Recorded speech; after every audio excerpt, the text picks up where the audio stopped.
Hi, I'm Sara with Bob Clements International.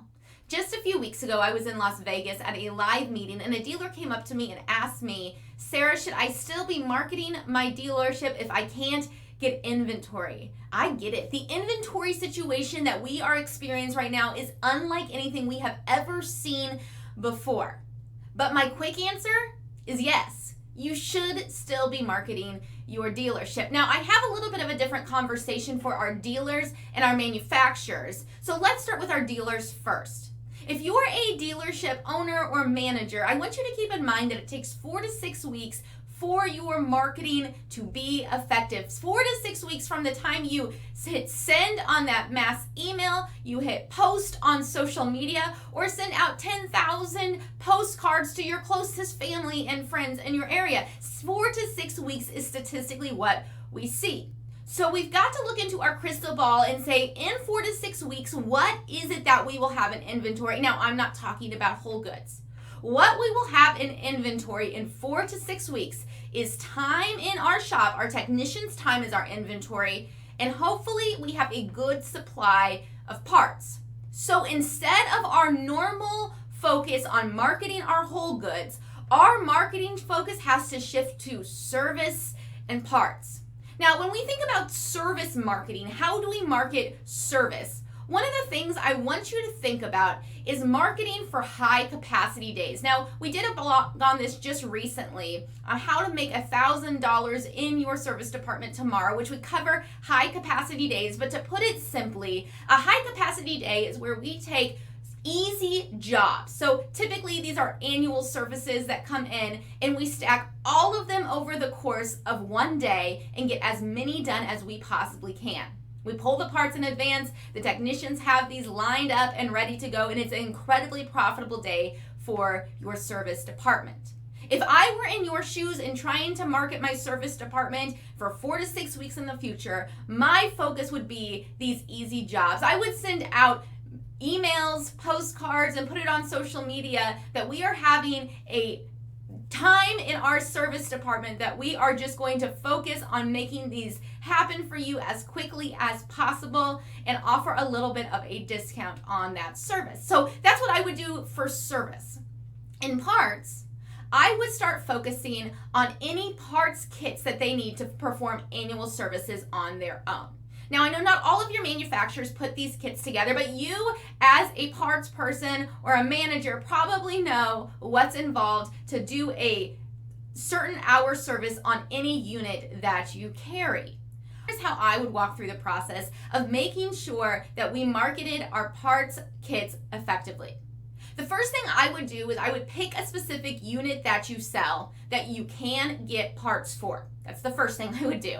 Don't find a unit that you're struggling to get parts for right now. That is not what we're going to be marketing. Pick a unit that you can easily get parts for right now.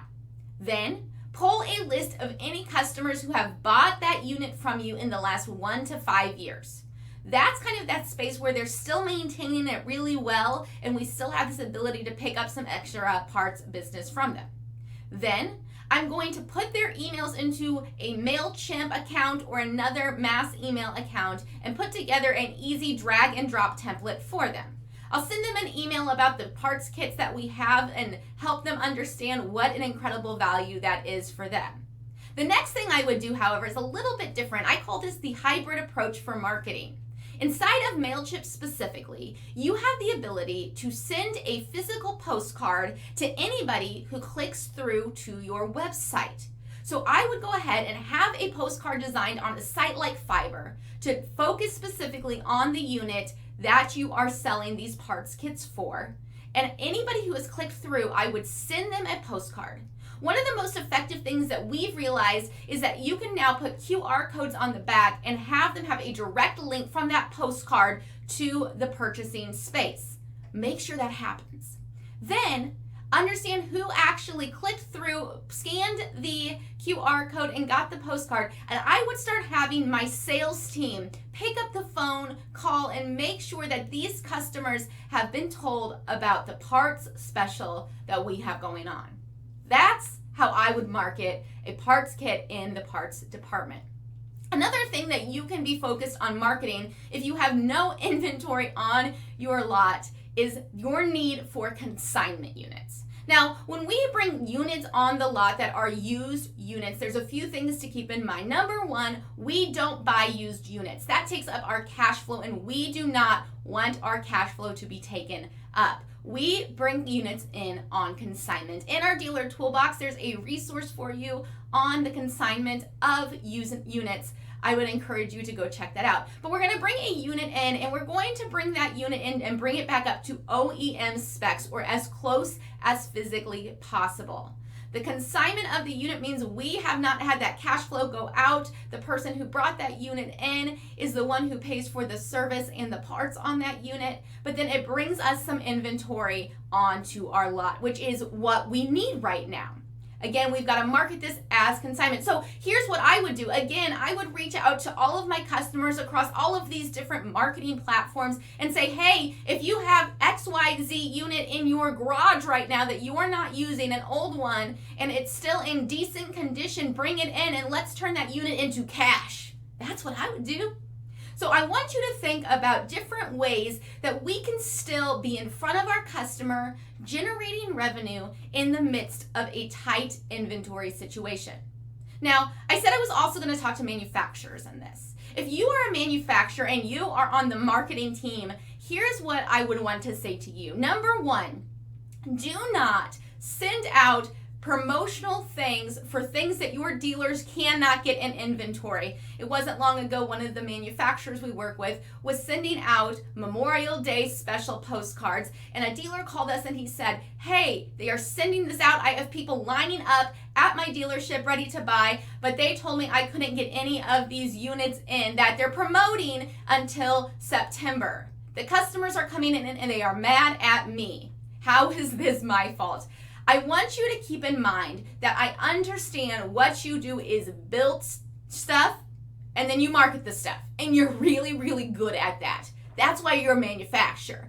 But on the dealer channel side, I know what you're trying to do is trying to help your dealer network, but sending out these promotional offers for inventory they can't get is just a magnet for customers to come in and be disappointed, not with you, but with them. We've got to be clearly aware of that. Number two, if you are a manufacturer right now and you can't get inventory onto your dealer's lots, I would find ways to partner with them on the consignment programs that they're doing. Specifically, any of your product that comes into their dealership and they bring back to OEM specs, I would think about the logistics of doing things like giving them a discount on the parts. I would also make sure that we are being clear and concise about the resiliency and strength of our dealer network. Your dealer networks are second to none. You have an incredible distribution channel, and by taking your marketing time and effort and focusing on what they are doing so well in the midst of adversity is one of the most powerful things that you can do. I know that in this environment, there is a lot of unknowns for us.